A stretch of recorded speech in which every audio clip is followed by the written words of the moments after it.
संसदरे इंडी mentor प्रदर्शन जारी। विरोधी दल नेता राहुल गांधी गोलाप को एड़ाई गले राजनाथ सिंह।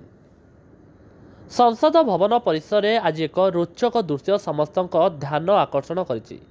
जेतेबेले प्रतिरक्षा मंत्री राजनाथ सिंह संसद में आसी पहुंची तांकु घेरी जाइतिले विरोधी दल सांसद।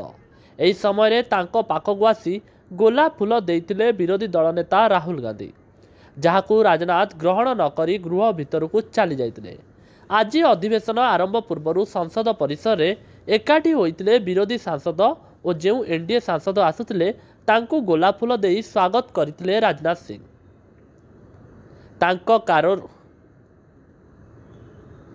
तांको कारु ओह्लाइबा मात्रे राहुल गांधी तुरंत तांको आगकू चली आसिथिले। एही समय राजनाथ सिंह एवं राहुल मध्य किछि सेकेंड पई कथबार्ता होइतिला, किंतु राहुल तांकू गोलाप देवा मात्रे राजनाथ यहाकू ननेई हसी हसी आगू चली जाइतिले।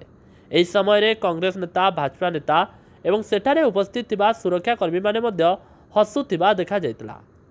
वर्तमान एही घटनार पूरा वीडियो सोशल मीडिया रे भाइराल हेबारे लागिछि।